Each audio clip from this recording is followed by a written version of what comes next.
Abandoned with nothing by their own son, an elderly couple discovered a forgotten island estate in their old papers, and inside a hidden vault, $680 million in salvaged treasure nobody knew existed. Before we dive into the story, make sure to smash subscribe, because tomorrow we have an extra special story for you that will blow your mind. The fluorescent lights in the Spring Meadows retirement community flickered the way they always did around 9 p.m., casting a sickly yellow glow across the narrow hallways. Miriam sat on the edge of the bed she'd called hers for the last 4 years, hands folded in her lap, fingers knotted together like old rope. She was 73, thin as a reed, with silver hair she still tried to curl every morning out of sheer stubbornness. Her husband, Wallace, who everyone called Wally, stood by the window staring out at the parking lot. He was 76, broad-shouldered even now, with hands that had spent 40 years measuring ships, assessing hulls, determining what could float and what would sink. Tonight, he looked like a man assessing his own life and finding it taking on water. The envelope sat on the small table between them. White, crisp, official. It had arrived that morning, slipped under their door like a knife between ribs. Eviction notice, 30 days. Payment overdue, 3 months, totaling $9,400. Miriam had read it so many times the words blurred together. She couldn't cry anymore. She'd run out of tears 2 weeks ago when she finally accepted what had happened. Their son, their only child, the boy they'd raised with every ounce of love they had stolen everything. His name was Derek, 48 years old. Miriam could still see him as a boy, gap-toothed and laughing, running through their old yard in Jacksonville. Wally had taught him to sail. Miriam had taught him to read. They'd paid for his college, celebrated his wedding, forgiven his divorce, and when things got tight for him financially, they'd done what parents do. They trusted him. 2 years ago, when Miriam's arthritis made it hard to write checks and Wally's eyes started going fuzzy with cataracts, Derek had suggested he manage their finances. "Mom, Dad, let me help. You've done enough. Rest. I'll take care of everything." And they'd believed him. Signed the papers, gave him power of attorney, handed him the keys to accounts that held $47,000, their entire life savings, every pension check, every Social Security deposit. And then, 3 months ago, Derek stopped answering his phone. The checks to the retirement home bounced. Miriam went to the bank and found the accounts empty. Not just empty, closed, transferred, vanished. The bank manager, a man with kind eyes and a terrible job, showed her the electronic signatures, all legitimate, all authorized. Derek had moved the money in increments, cleaned them out over 6 months so carefully they hadn't noticed until it was too late. He'd even redirected their pension payments to an account they didn't have access to. When Miriam tried calling her son, the number was disconnected. When Wally drove to Derek's last known address, the apartment was empty. Neighbors said he'd moved out weeks ago. No forwarding address, no note, nothing. Wally turned from the window, his voice low and cracked. "I keep thinking he'll call, that there's some explanation, that our boy isn't capable of this." Miriam looked up at her husband, the man she'd loved for 52 years, and saw something she'd never seen before: defeat. "He's gone, Wally," she whispered, "and so is everything we had." The retirement home director, a woman named Caroline with tight lips and no patience, had been polite at first, understanding even. But 3 months of missed payments had turned understanding into ultimatums. They had 30 days to pay or leave, no exceptions. Miriam had begged. Wally had tried to negotiate. But rules were rules, and Spring Meadows wasn't a charity. The other residents had started to notice. Whispers in the dining hall. Eyes that looked away when Miriam walked past. She'd lived here 4 years, made friends, played bingo on Thursdays, attended the book club. But poverty had a smell, and it made people uncomfortable. Nobody wanted to catch what Miriam and Wally had. Nobody wanted to believe it could happen to them. So they stopped sitting with Miriam at lunch, stopped inviting Wally to poker night. Isolation crept in like a cold fog, and the couple who had once been vibrant, social, beloved, became ghosts in their own hallway. Packing took 3 hours. Everything they owned fit into 2 suitcases and 4 cardboard boxes. Clothing, a few photographs, Miriam's Bible, Wally's old navigation tools from his surveying days, some costume jewelry Miriam couldn't sell because it was worthless, and a shoebox full of letters. Letters from Derek as a child, from summer camp, from college, from his wedding. Miriam couldn't throw them away, even now, even after everything. She packed them carefully, as if they still mattered. Wally loaded everything into their 1998 Buick LeSabre, a tank of a car with 200,000 miles on it and an engine that coughed like a lifelong smoker. The trunk barely closed. The back seat was stuffed. They looked like refugees fleeing a war. In a way, they were. They left Spring Meadows on a Tuesday morning in late August. The Florida heat was brutal, the kind that made asphalt shimmer and lungs ache. Caroline stood at the front desk as they walked out, her face carefully neutral. She didn't say goodbye, didn't wish them luck, just watched as 2 elderly people walked into uncertainty with everything they owned in a car older than some of the staff. Miriam held Wally's hand as they drove away. Neither of them looked back. The first night, they slept in the car in a Walmart parking lot in Homestead. Wally reclined the driver's seat as far as it would go. Miriam curled up in the passenger side, using a rolled-up sweater as a pillow. The air conditioning didn't work, so they kept the windows cracked. The heat was suffocating. Miriam didn't sleep. She listened to the sound of Wally's breathing, the distant hum of the highway, and the occasional shopping cart rattling across the lot. She thought about the house they'd owned in Jacksonville 30 years ago, the little blue one with the porch swing. They'd sold it to pay for Derek's wedding. Seemed like a good idea at the time. Now it felt like the first mistake in a long line of them. By the 3rd day, they'd settled into a grim routine. Mornings meant driving to a gas station bathroom to wash up as best they could. Wally would shave in the sink while Miriam tried to fix her hair in a cracked mirror, both of them pretending not to see the pity in the attendant's eyes. Breakfast was dollar menu coffee and a shared egg sandwich. Lunch was skipped. Dinner was whatever they could afford, usually split between them. A small burger, a few tacos, once just crackers and peanut butter from a convenience store. Miriam's medication for her heart condition ran out after the first week.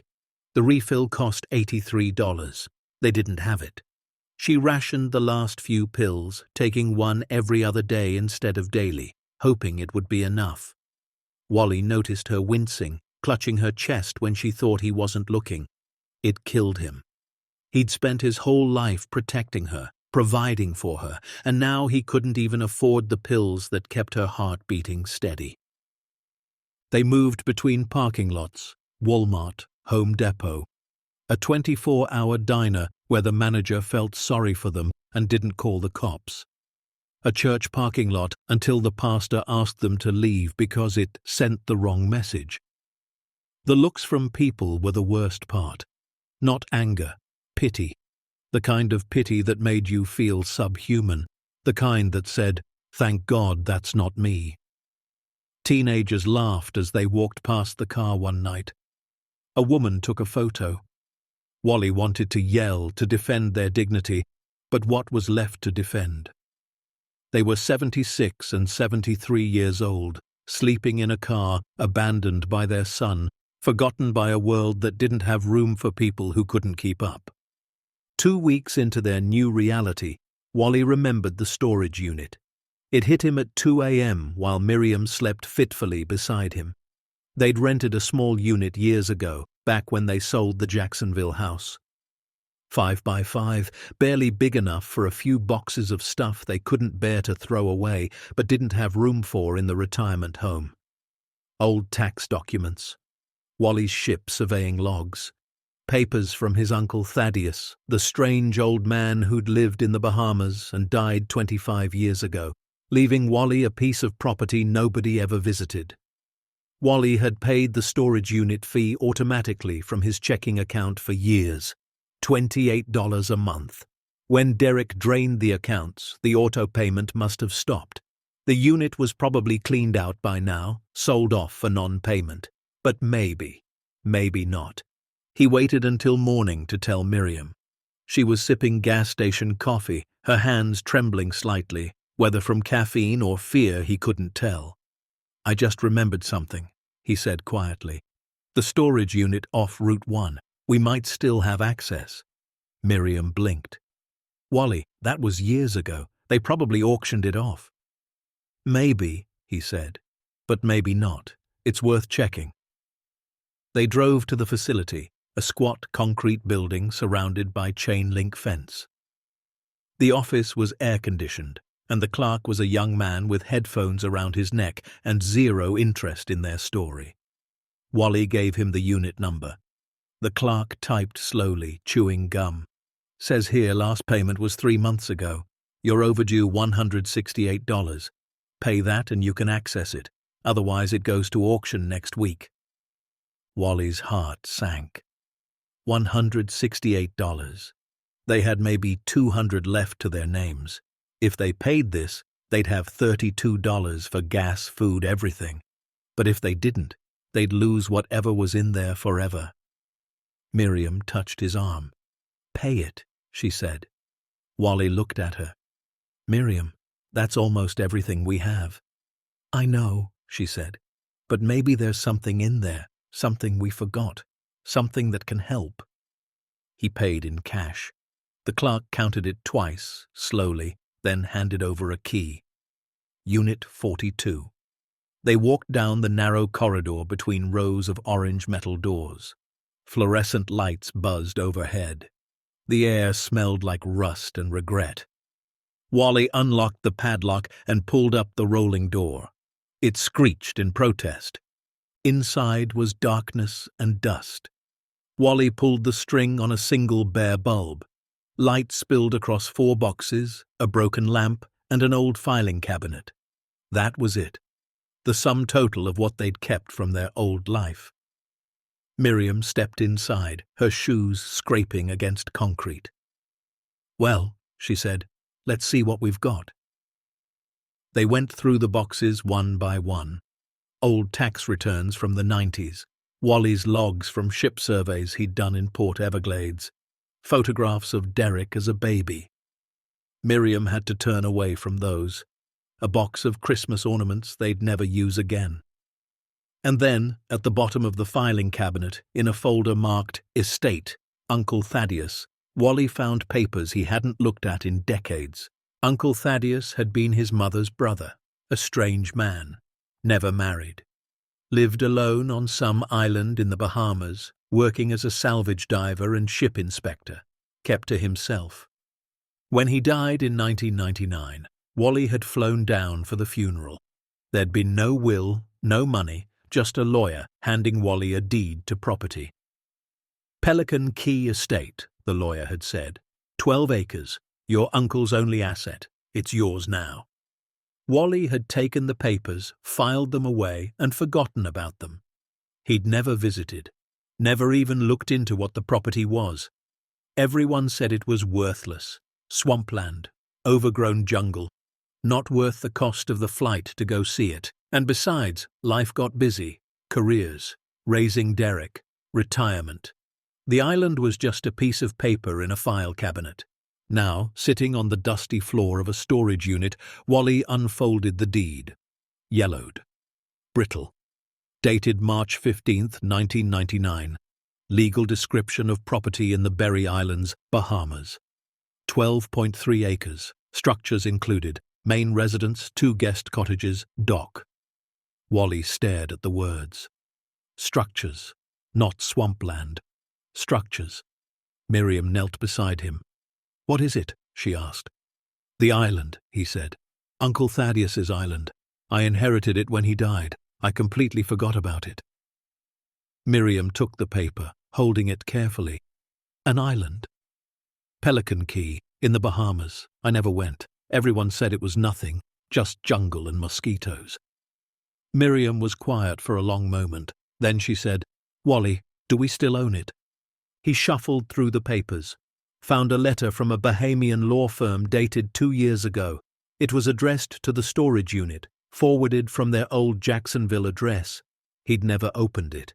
He tore it open now. Inside was a notice about property taxes, paid automatically through a trust Uncle Thaddeus had set up. The trust still had funds, enough to cover taxes for another decade. The property was still theirs, fully legal, fully owned. Miriam's hands started shaking.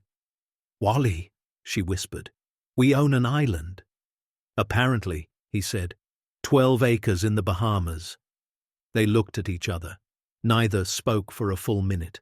Then Miriam said what they were both thinking. "What if it's not swampland? What if there's something there?" Wally wanted to say it was crazy, that they were grasping at straws, that even if there were structures, they'd be ruins by now. 25 years of tropical weather would have destroyed anything Uncle Thaddeus left behind. But he looked at his wife, at the hope flickering in her eyes for the first time in months, and he couldn't crush it. "Even if there's just a shack," he said slowly, "it's shelter. It's something." Miriam nodded. "How do we get there?" That was the question. Flights to the Bahamas were hundreds of dollars. They had $32 left, but Wally knew boats, knew the water.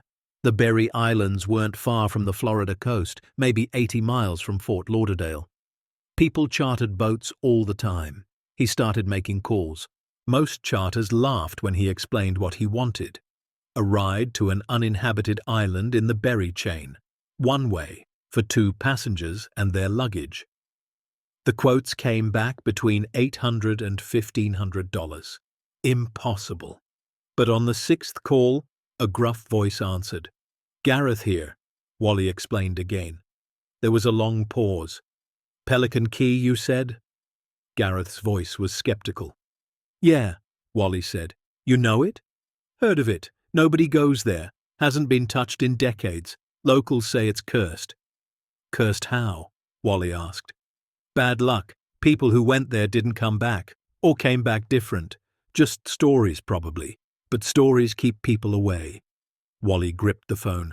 "I'll give you everything I have, $300. That's it. That's all we've got." Another pause. Then Gareth said, "You're serious? You want to go live on Cursed Island for $300? "I don't have a choice," Wally said quietly. Gareth was silent for so long, Wally thought he'd hung up. Then, "Meet me at Marina Del Mar in Fort Lauderdale, Pier 7, tomorrow at dawn. Bring your 300 and whatever you're carrying. I'll take you, but I'm not staying. I drop you and leave. Understood?" "Understood," Wally said. "Thank you." "Don't thank me yet," Gareth muttered. "You might regret this." He hung up. Miriam had been listening, her face pale. "Did he say cursed?" "Just local superstition," Wally said, more confidently than he felt. "People always make up stories about abandoned places." But that night, neither of them slept. They parked in the marina parking lot, engine off, windows cracked. The smell of salt and diesel filled the car. Wally held Miriam's hand in the darkness. "What if there's nothing there?" she whispered. "Then we've got 12 acres of land," he said. "We can figure something out." "What if we can't get back?" "We will," he said. "Somehow." She squeezed his hand. "I'm scared, Wally." "Me too," he admitted. "But I'm more scared of dying in this parking lot." Dawn came soft and pink. They gathered their belongings, 2 suitcases, the 4 boxes, Miriam's purse with their last few dollars inside. They walked down the pier, wood creaking under their feet. Boats rocked gently in their slips. Seagulls circled overhead.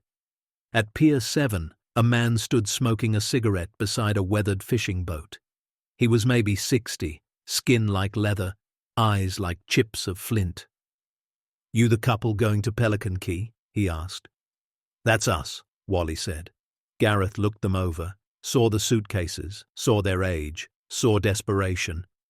"You're really doing this," he said. It wasn't a question. "Yes," Miriam said firmly. "We are." Gareth flicked his cigarette into the water. "All right, load up. We leave in 5. They climbed aboard, Wally helping Miriam over the gap between dock and deck. The boat was old but sturdy, a 32-foot charter fishing vessel that had seen better decades. Gareth fired up the engine. It rumbled to life, spewing blue smoke. 3-hour ride, he called over the noise. Seas are calm today. That's lucky. Wally handed him the $300. Gareth counted it, then stuffed it in his pocket without comment. They pulled away from the dock. Fort Lauderdale grew smaller behind them. The city skyline, the beaches, the world they'd known. Miriam stood at the rail, watching it all disappear. Wally stood beside her, arm around her shoulders. The sun climbed higher. The ocean stretched endless and blue. An hour into the journey, Gareth cut the engine back and approached them. "You two know anything about this island?" he asked. Wally shook his head. "Just that my uncle lived there, died in '99. Gareth lit another cigarette. "Thaddeus Monroe, right?" Wally blinked. "You knew him?" "Not personally, but everybody in these waters knew of him. Salvage diver, one of the best. Pulled treasures off shipwrecks nobody else could reach. Made a fortune in the '80s, then disappeared to Pelican Key. Never came back to civilization. Locals said he was hiding something." Miriam leaned forward. "Hiding what?" Gareth shrugged. "Treasure, secrets, guilt. Who knows? But boats that went near the island reported strange things. Lights at night, sounds. One crew claimed they saw armed men patrolling the beach. Another said the whole island was booby-trapped. Course, these are fishermen's tales, probably drunk." "But you believe them," Wally said. Gareth took a long drag. "I believe your uncle didn't want visitors. And I believe there's a reason nobody's touched that place in 25 years. What happens next will turn this journey into the discovery of a lifetime, reveal a secret that powerful men tried to bury, and prove that sometimes the end of everything is really just the beginning. Stay tuned to see what happens next. If you're enjoying the story, please like, share, and subscribe for more. The Berry Islands appeared on the horizon like a dream, green humps rising from turquoise water. Gareth navigated carefully, consulting a worn chart. "Pelican Key is the small one," he said. "Northeast side, private, no ferry service. You'll be alone out here." "That's fine," Miriam said softly. They rounded a point, and there it was. The island was smaller than Wally expected, but lush. Palm trees thick as a jungle, white sand beaches, rock formations on the north end, and through the greenery he saw something that made his breath catch. A structure, white walls, intact. Gareth saw it too. His eyes widened slightly. "Well, I'll be damned," he muttered. "That's not a shack." They approached a small dock, weathered but standing. Gareth eased the boat alongside. "This is as far as I go," he said. Wally helped Miriam onto the dock. They unloaded the suitcases and boxes. Gareth handed down the last box and looked at Wally seriously. "You got a satellite phone? Radio?" Wally shook his head. "Any way to call for help?" "No," Wally admitted. Gareth reached into his cabin and pulled out an old marine radio. "Take this. Emergency channel 16. If you need extraction, call. I monitor it sometimes." Wally took it gratefully. "Thank you." Gareth nodded. "Good luck. You're gonna need it." The engine roared. The boat pulled away. Wally and Miriam stood on the dock watching it disappear across the water. Then they were alone, completely alone. The silence was profound. No cars, no voices, just waves lapping against the dock and wind through the palms. Miriam took Wally's hand. "Well," she said, "let's see what we've inherited." They walked up the dock toward the beach. A path had been cut through the vegetation, overgrown now but still visible. They followed it. Vines brushed their arms. Birds called from the canopy. The air smelled like salt and flowers and earth. And then the trees opened up, and they saw it. The estate. It wasn't a shack. It wasn't ruins. It was a full colonial-style mansion. White stucco walls, red tile roof, wrap-around veranda with intact railings, shuttered windows, stone steps leading to a massive wooden door. The architecture was old world, elegant, designed to withstand hurricanes. Vines crawled up the sides. Paint was peeling, but the bones were solid. Miriam gasped. Her hand flew to her mouth. "Oh my God," she whispered. "Wally, oh my God." He was speechless. This wasn't possible. This place should have been destroyed, should have been reclaimed by jungle. But it stood proud and waiting, like it had been expecting them. They approached slowly, almost reverent. The stone steps were solid under their feet. Wally reached the front door. It was locked. He tried the handle. Nothing. He looked around the veranda. Uncle Thaddeus had been a careful man. Meticulous. There'd be a key somewhere only family would know. He remembered something, a story his mother told about Thaddeus hiding things under the fourth stone from the corner. Always the fourth. Wally knelt and counted stones on the veranda floor. Found the fourth from the right corner. It was loose. He pried it up. Underneath, wrapped in oilcloth, was a brass key. Miriam laughed, a sound caught between joy and disbelief. "Your uncle was paranoid." "No," Wally said, standing. "He was smart." He slid the key into the lock. It turned smoothly. The door opened. They stepped inside. The interior took their breath away. A grand foyer with a curved staircase, tile floors, high ceilings, furniture covered in white sheets like ghosts. Everything was dusty but preserved. The air was stale but dry. Wally moved through the rooms in a daze. A parlour with a fireplace, a dining room with a table that sat 12, a kitchen with appliances from the 70s, but functional. He found a generator room. The generator was old but clean. He checked the solar panels on the roof through a window. They were weathered but intact. Miriam found a bedroom on the second floor, a massive four-poster bed, French doors opening to a balcony overlooking the ocean. She walked onto the balcony and gripped the railing.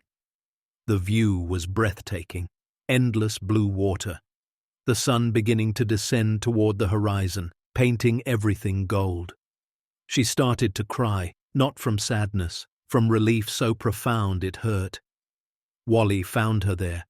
He wrapped his arms around her from behind. They stood together, looking out at the ocean, at their island, at the impossible gift they'd been given. "We have a home," Miriam whispered.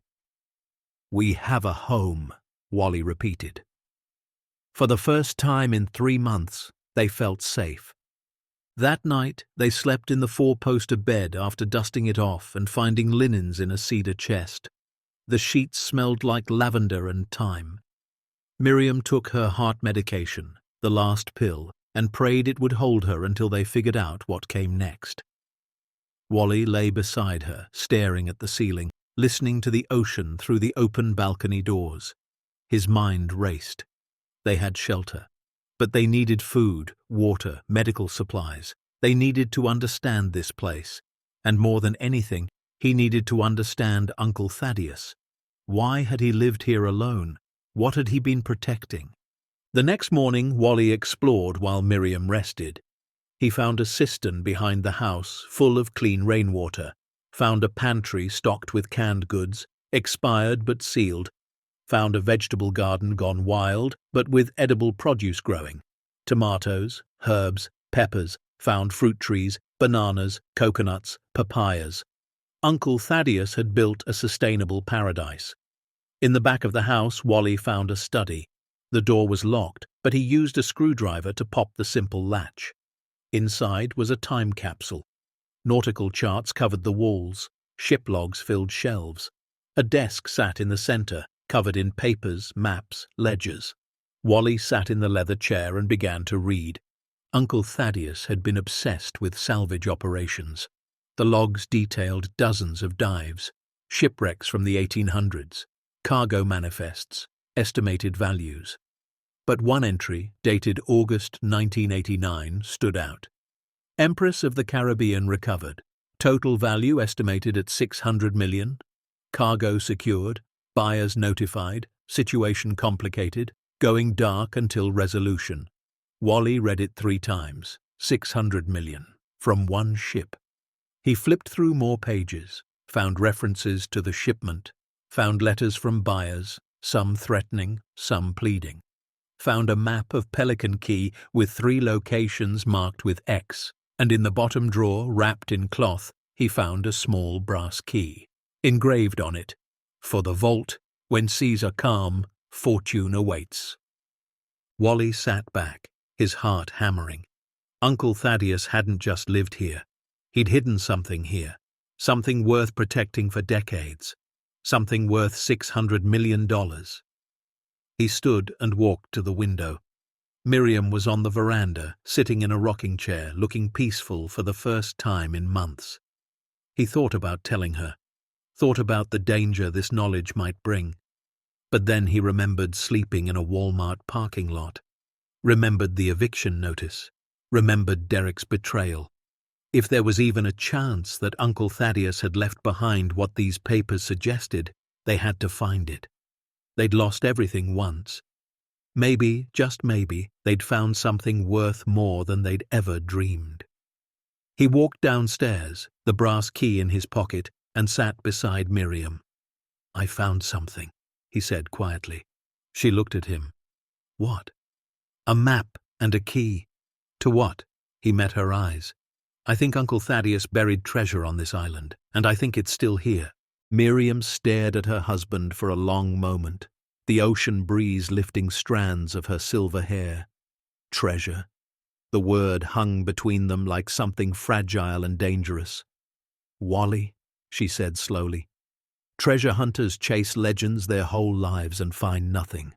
What makes you think—" He pulled the brass key from his pocket and placed it in her palm.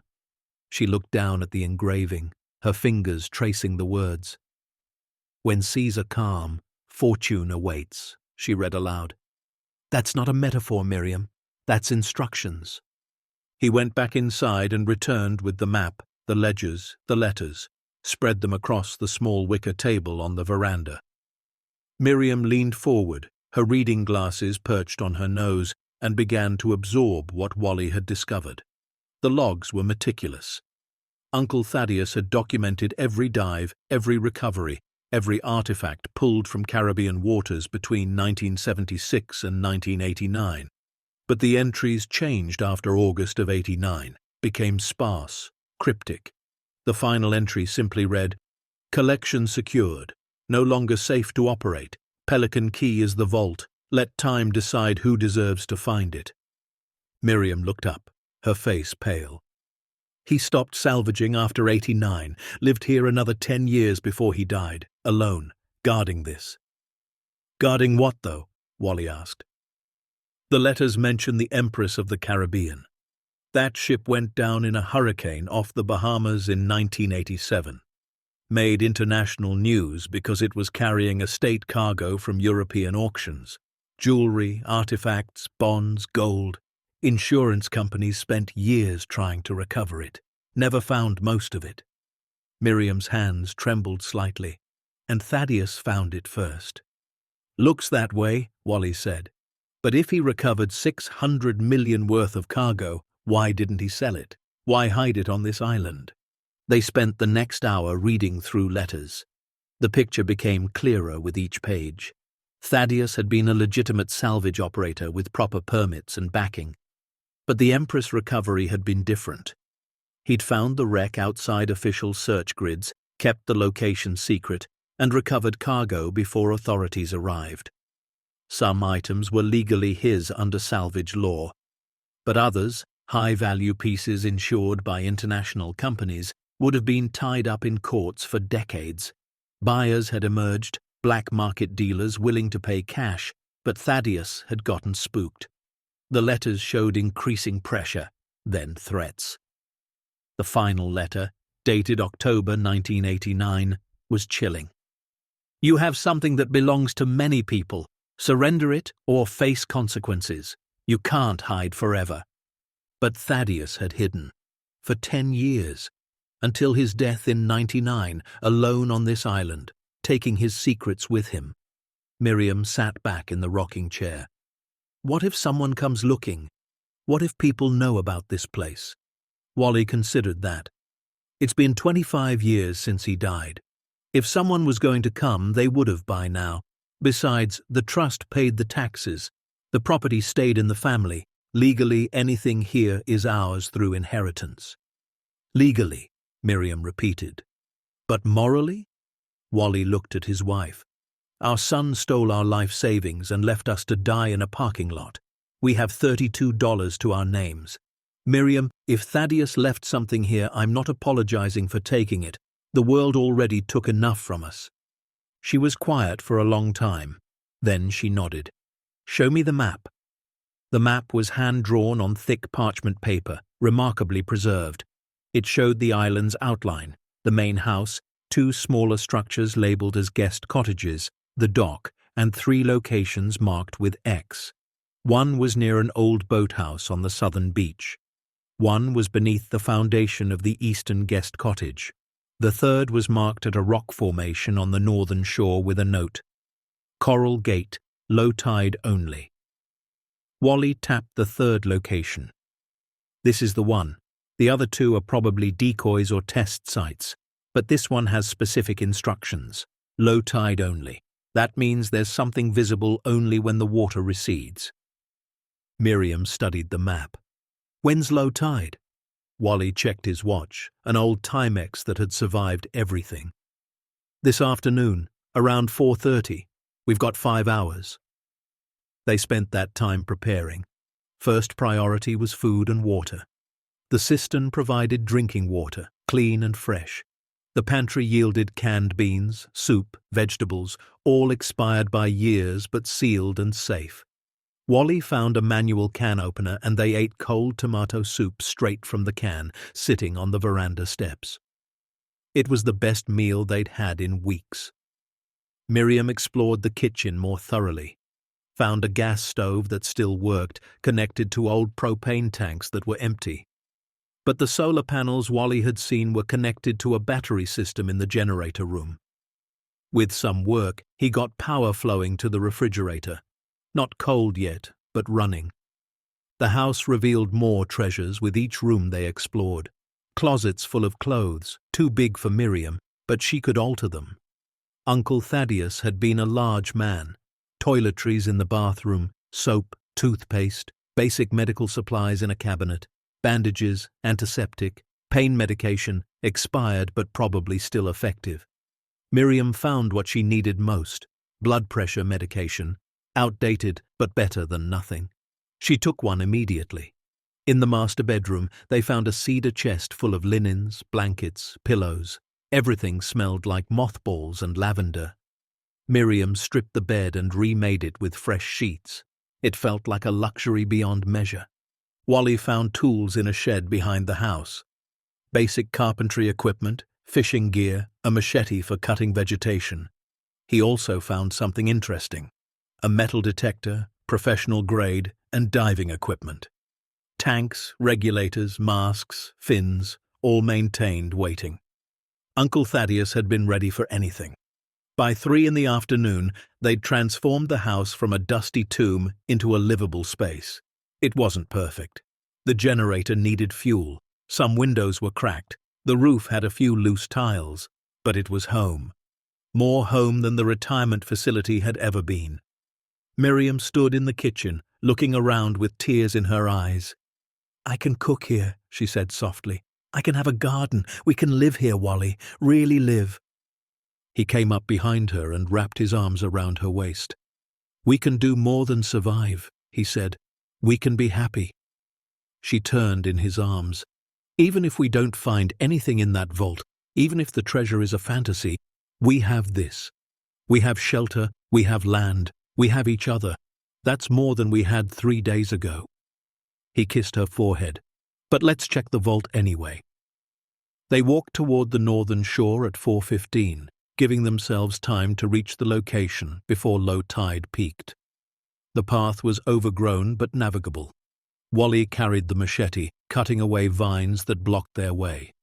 Miriam carried a backpack with water, flashlights, and the brass key. The island was beautiful in the late afternoon light. Butterflies danced through clearings, lizards skittered across their path, birds sang from the canopy. It felt prehistoric, untouched, sacred. The northern shore was rockier than the southern beaches. Coral formations jutted from the water like ancient sentinels. Wally consulted the map, orienting himself by landmarks. There. A formation shaped like a gate, two tall coral pillars with a gap between them. Currently, water filled the gap, but the tide was receding. They could see the waterline dropping inch by inch. They waited on the rocks, sitting side by side, watching the ocean give up its secrets. "What if it's empty?" Miriam asked quietly. "What if someone already found it?" "Then we still have the house," Wally said, "and we're still better off than we were."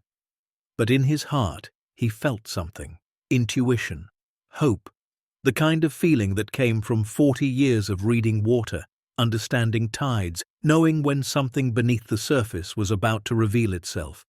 At 4:47, the gap between the coral pillars was fully exposed, and there, set into the limestone rock face behind them, was an iron door, weathered, rusted, but intact, sealed with a modern lock that looked decades newer than the door itself. Miriam gasped. "It's real!" Wally approached carefully, testing the rocks for stability. The door was 3 feet wide, 4 feet tall, set flush into the coral cliff face. The lock was marine-grade, designed to resist salt corrosion, and it had a keyhole that matched the brass key in Miriam's backpack. She handed it to him, her hands shaking. "You do it," she said. Wally inserted the key. For a moment, nothing. Then a click, deep and final. He turned the key fully. Something inside the mechanism released. He pulled the door. It didn't budge. Tried again, putting his weight into it. The hinges groaned, decades of salt and rust resisting. Then, with a sound like a wounded animal, the door swung inward. Air rushed out, dry and stale. Behind the door was darkness. Wally pulled a flashlight from the backpack, clicked it on. The beam cut through the black, revealing a tunnel carved into the limestone. The walls were smooth, man-made, reinforced with wooden beams. It sloped downward. Miriam stepped beside him. "It's a cave system." "Modified," Wally said. "Thaddeus didn't find this. He built it." They exchanged a look. Then, together, they stepped inside. The temperature dropped immediately. The air was cool, dry, perfectly preserved. The tunnel extended about 30 feet before opening into a larger chamber. Wally swept the flashlight across the space and froze. The chamber was enormous, cathedral-like, and filled with metal storage containers, dozens of them. Maritime salvage cases stamped with shipping company logos from the 1980s, stacked neatly against the walls, labeled, organized, waiting. Miriam's legs went weak. She sat down hard on the stone floor. "Oh my God," she breathed. Wally moved deeper into the chamber. His flashlight revealed more details. Shelving units holding smaller containers. A work table with tools and documentation. And in the center of the room, sitting on a wooden platform, a large leather-bound ledger. He approached it like a man in a dream. Opened it carefully. The pages were filled with Thaddeus's neat handwriting.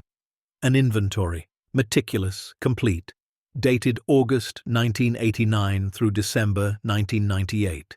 Each page listed contents of specific containers, estimated values, authentication documents, and provenance. Wally's eyes scanned the entries, his breath catching with each line. Case 1, gold coins, Spanish colonial, 1700s, authenticated. Estimated value, $4.2 million. Case 2, jewelry collection, European estates, 1920s through 1940s. Diamonds, rubies, emeralds, authenticated. Estimated value, $37 million. Case 3, bearer bonds, Swiss and Caribbean banks, 1960s through 1980s. Validated. Estimated value, $91 million. Case 4, Maritime Artifacts, HMS Venture Wreck, 1762, museum quality, estimated value, $12 million. The list went on, and on, and on. Wally flipped through page after page, each one detailing treasures that shouldn't exist, wealth that had been hidden from the world for decades. At the back of the ledger, Thaddeus had written a final summary in shaky handwriting, clearly added near the end of his life. To whoever finds this collection, I spent 13 years recovering these items from 12 major shipwrecks across the Caribbean. Every piece was documented, every recovery legal under salvage law as it existed at the time. But the Empress of the Caribbean cargo was different, too valuable, too hot. Buyers emerged who were dangerous. Authorities wanted to seize it all for insurance claims. I made a choice. I hid everything here on my land in a vault I built myself. Let time pass. Let the world forget. The statute of limitations on the insurance claims expired in 1997. The dangerous buyers are old or dead. Legally, this collection belongs to whoever holds the deed to Pelican Key. Morally, I believed it belonged to the sea until someone worthy found it. If you're reading this, you're family. The property came to you through inheritance. That makes it yours. Sell it, keep it, donate it, your choice. But know this, I protected it because the world ruins beautiful things when money gets involved. I hope you're better than the world I knew. Signed, Thaddeus Monroe. December 4th, 1998. The date was 4 months before his death. Wally closed the ledger. His hands were shaking. Miriam had risen and was standing beside him now, reading over his shoulder. She read the final entry twice. Then she looked at her husband. "Wally," she whispered, "what's the total?" He flipped back to the summary page. At the bottom, in red ink, Thaddeus had written a number. Total estimated value, $683 million. Conservative estimate. Actual market value likely higher. Miriam made a sound, something between a laugh and a sob. Her knees buckled. Wally caught her. They sank to the floor together, sitting on the smooth stone, surrounded by containers holding more wealth than existed in their entire hometown. More wealth than they could process. More wealth than seemed real. "This isn't happening," Miriam said. "We're hallucinating. We're still in the Walmart parking lot, and this is a fever dream." Wally pinched his own arm. Hard. It hurt. "We're awake," he said. "This is real." They sat in silence for what might have been 5 minutes or 50. Time had stopped meaning anything. Finally, Miriam spoke. "What do we do?" It was the most profound question of their lives. They'd gone from homeless to owners of the largest private treasure collection in modern history. From forgotten and abandoned to holders of generational wealth, from victims to victors. But with that came responsibility, danger, complexity, choices that would define the rest of their lives and possibly many others. What happens next will transform everything, reveal challenges that test their courage, and prove that finding treasure is only the beginning of the real journey. Stay tuned to see what happens next. If you're enjoying the story, please like, share, and subscribe for more. Wally stood slowly, helping Miriam to her feet. They moved through the chamber carefully, examining containers. Wally used a crowbar he found on the work table to pry open one of the smaller cases. Inside, nestled in velvet, were gold coins, Spanish doubloons from the 1700s. They gleamed in the flashlight beam like captured sunlight. He picked one up. It was heavy, real, stamped with a cross and crown, worth thousands individually. There were hundreds in this case alone. Miriam opened another container. Jewelry spilled out. Necklaces, rings, bracelets, stones that caught the light and shattered it into rainbows. Diamonds, emeralds, rubies, pieces that belonged in museums or on royalty. She held up a necklace, white gold with a sapphire the size of a quarter. This is insane, she breathed. They spent an hour exploring. Every container held wonders, ancient artifacts, rare coins, precious metals, authenticated documents proving provenance. Thaddeus had been thorough.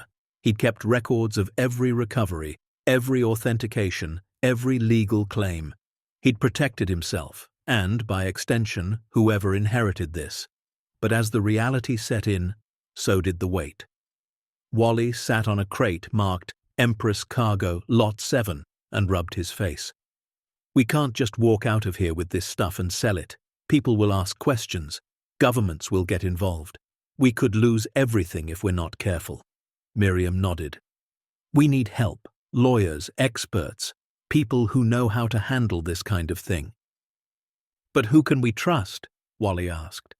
We don't have money for lawyers. We don't know anyone who deals with treasure.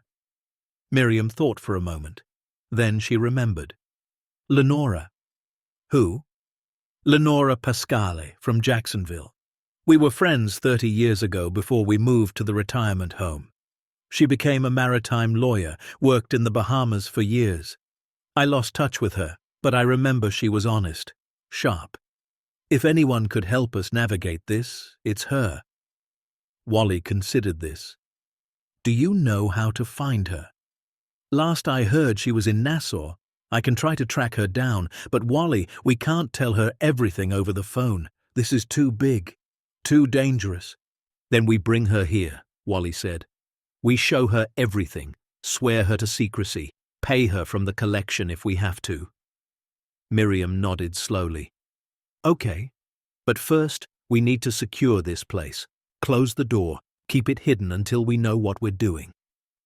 They carefully closed containers they'd opened. Wally made sure nothing looked disturbed. Then they backed out of the chamber, down the tunnel, and sealed the iron door. Wally locked it. The tide had turned. Water was already creeping back toward the coral gate. Within an hour, the entrance would be completely submerged again, invisible. They climbed back up the rocks and stood looking at the innocent-seeming coral formation.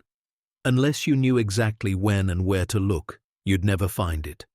They walked back to the house in silence, each lost in their own thoughts. The sun was setting, painting the sky in shades of orange and pink. The island had never looked more beautiful. Back at the house, Wally built a fire in the fireplace while Miriam prepared dinner.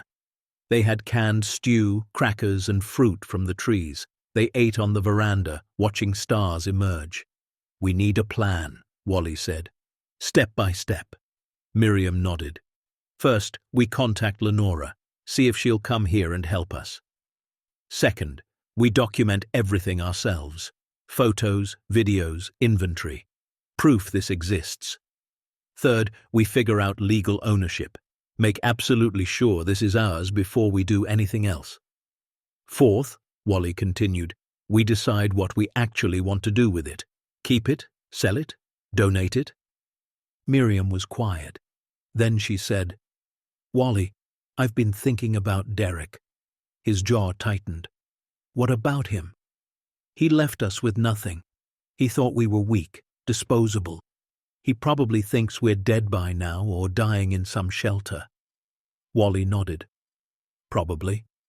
I don't want revenge, Miriam said carefully.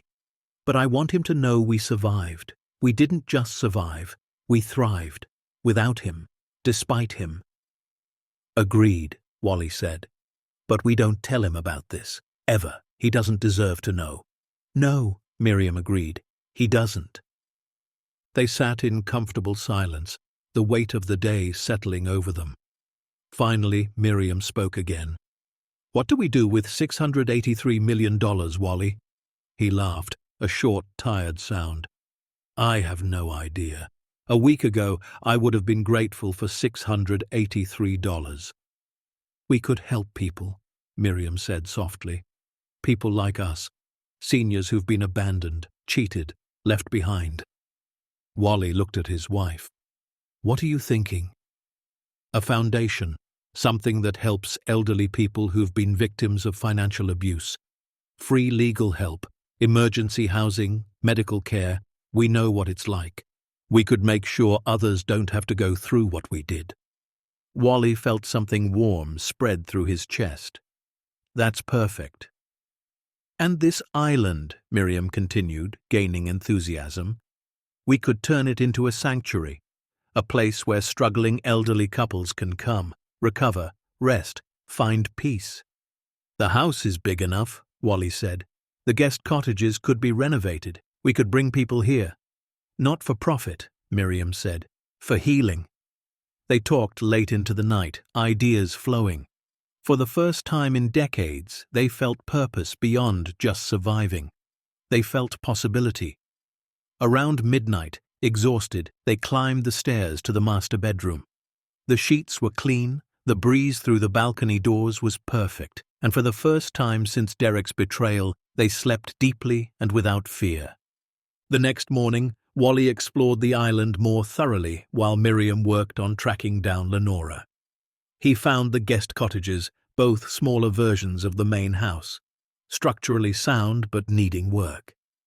He found the old boathouse Thaddeus had marked on the map. Inside were tools, a small boat, diving equipment. He found a vegetable garden that had been carefully planned, now overgrown, but still producing. He spent 2 hours clearing weeds, staking tomatoes, watering plants. The work felt good, honest. At noon, he returned to the house and found Miriam on the satellite phone they'd discovered in Thaddeus's study. She was talking animatedly, smiling. When she hung up, she looked at Wally with bright eyes. "I found her, Lenora. She remembers me. When I told her I needed help with maritime inheritance law, she agreed to come. She'll be here in 3 days." "Did you tell her what we found?" Wally asked. "No. Just that we inherited an island property and discovered some potentially valuable maritime artifacts that need legal evaluation." "Good," Wally said. "The less said over phone lines, the better." Those 3 days passed in a blur of preparation.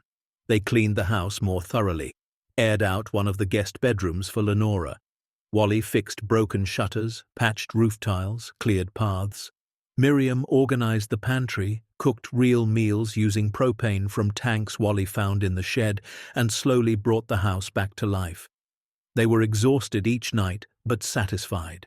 They were building something. On the 3rd morning, they heard an engine.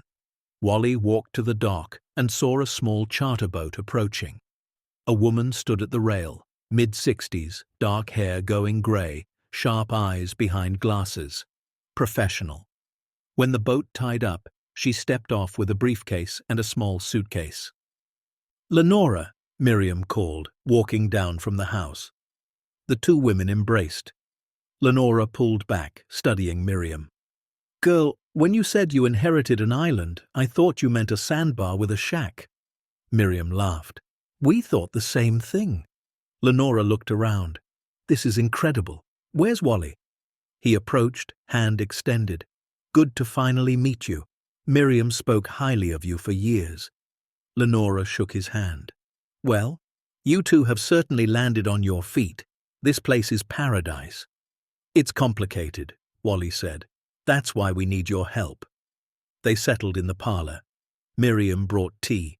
Lenora opened her briefcase and pulled out a legal pad. "Okay, from the beginning. You inherited this property from Wally's uncle, correct?" "Thaddeus Monroe," Wally confirmed. "Died in 99. Left me the island. I forgot about it until recently." "And the property taxes?" "Paid automatically through a trust he set up. The trust still has funds." Lenora made notes. "That's good. Means the property is legally yours. No liens, no complications. Now, you mentioned artifacts." Wally and Miriam exchanged a look. "Lenora," Miriam said carefully, "what we're about to show you is extraordinary. We need your absolute discretion. Your word that this stays between us until we decide what to do." Lenora set down her pen. "You have attorney-client privilege the moment you hire me, and even before that, you have my friendship. Whatever this is, it's safe." Wally stood. "Then we need to take a walk." They led her down the path to the northern shore, explained about the map, the key, the tide timing. Lenora listened without interrupting, her expression growing more intrigued. When they reached the coral gate, the tide was just beginning to recede. They waited. Lenora stood with arms crossed, clearly skeptical but curious. "You're telling me your uncle built a vault in a sea cave?" "See for yourself," Wally said. The water dropped. The iron door appeared. Wally unlocked it. They descended into the tunnel. When the flashlight revealed the chamber and its contents, Lenora stopped moving. Her mouth opened. No sound came out. She walked forward slowly, like a woman in a trance, approached the first container, read the labels, turned to Wally and Miriam. "Tell me this is a joke," she said.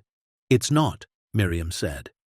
Lenora moved through the chamber, examining containers, reading the ledger, checking authentication documents. Her legal mind was processing at lightning speed. Finally, she sat on a crate and looked at them. "Do you understand what you have here?" $683 million, Wally said, according to Thaddeus's estimate. "Conservative," Lenora said. "In today's market, with proper auction, you're looking at close to $1 billion, maybe more." The number hung in the air like a physical thing. Miriam sat down. "That can't be right." "It is," Lenora said. "These bearer bonds alone are worth over $100 million. The jewelry collection would cause a bidding war at Christie's. The coins and artifacts are museum quality. This is the single largest private treasure find in modern history." She paused. "And it's legally yours." "You're sure?" Wally asked. Lenora nodded. "Thaddeus did his homework. Every recovery is documented. Salvage laws from the 80s were different, more lenient. The statute of limitations on insurance claims expired years ago. As his heir, you inherited not just the property but everything on it. It's clean. It's yours." Miriam started crying. Not sad tears. Release. "We were homeless 3 weeks ago," she whispered. "Sleeping in our car. Our son stole everything we had." Lenora's face softened. "I'm so sorry." "Don't be," Wally said, "because that's what led us here. If we'd stayed comfortable, we never would have remembered this property, never would have come, never would have found this." "What do you want to do with it?" Lenora asked. Miriam and Wally looked at each other. They'd discussed this. They knew. "We want to help people," Miriam said. "Seniors who've been abandoned, abused, cheated. We want to create a foundation, and we want to turn this island into a sanctuary where they can recover." Lenora smiled. "That's beautiful and absolutely doable." "But carefully," Wally said. "We don't want attention, don't want our son finding out, don't want to become targets." "Smart," Lenora said. "Here's what I recommend. We liquidate the collection slowly, over years, through private sales and select auctions. We create a foundation with you as anonymous benefactors. We renovate the island privately. You live here quietly, bring people here, help them. Stay off the radar." "Can you help us do that?" Miriam asked. Lenora stood, brushing dust from her pants. "I'd be honored. Consider me hired." They sealed the vault and returned to the house. Lenora stayed for 3 more days, drawing up initial plans, making contacts, setting legal frameworks. She arranged for private evaluators to visit, each signing non-disclosure agreements. She established offshore accounts and trust structures. She became not just their attorney, but their guardian and friend. On the morning she left, she hugged both of them tightly. "You're going to change lives," she said, "including your own." After she left, Wally and Miriam stood on the dock watching the boat disappear. "This is really happening," Miriam said. "Yeah," Wally replied. "It is." They walked back to the house hand in hand. The sun was high, birds sang in the trees. The ocean sparkled like liquid diamonds. They had survived abandonment, survived betrayal, survived homelessness, and now, through a combination of forgotten inheritance, an eccentric uncle's paranoia, and sheer desperate courage, They had found something more valuable than treasure. They had found purpose. That evening, as they prepared dinner together in the kitchen, Miriam paused. "Wally, do you think Derek knows we're alive?" He chopped vegetables slowly. "Probably assumes we're not. Probably doesn't care either way." "Good," she said. "Let him think that. Let him believe he won." "But he didn't," Wally said, meeting her eyes. "We won. We just won quietly." She smiled. And in that moment, in a kitchen on an island they'd forgotten existed, cooking dinner with food from trees their uncle planted, secure in knowledge that beneath their feet lay enough wealth to change thousands of lives, Miriam and Wally Monroe felt something they hadn't felt in years. Peace. The kind that comes not from having everything, but from losing everything and discovering you're still standing, still fighting, still capable of building something beautiful from ruins. They ate dinner on the veranda, as they did every night now, watched the sun set, made plans for the guest cottages, discussed which organizations to partner with, debated what screening process to use for couples who'd stay at the sanctuary. They talked about hiring staff, about staying anonymous, about the responsibility they now carried. "We could have kept it all," Miriam said, "lived like royalty." "We could have," Wally agreed. "But what would be the point? We already have everything we need." She looked around at the house, the island, the ocean. "Yeah," she said softly, "we do." That night, lying in bed with balcony doors open and ocean breeze cooling the room, Miriam whispered into the darkness, "Thank you, Thaddeus, wherever you are. Thank you for waiting for the right people to find it." Beside her, Wally squeezed her hand. He was thinking about his uncle, the strange, reclusive man who'd spent his last decade alone on this island, protecting a treasure not for himself, but for whoever came after. The man who'd built a vault beneath the waves and trusted that time would bring someone worthy, someone who'd use it well. And somehow, impossibly, that someone had been them. Two abandoned seniors with nothing left to lose and everything left to give. The treasure was real. But the real treasure, they were both beginning to understand, wasn't what they'd found in the vault. It was what they'd found in themselves.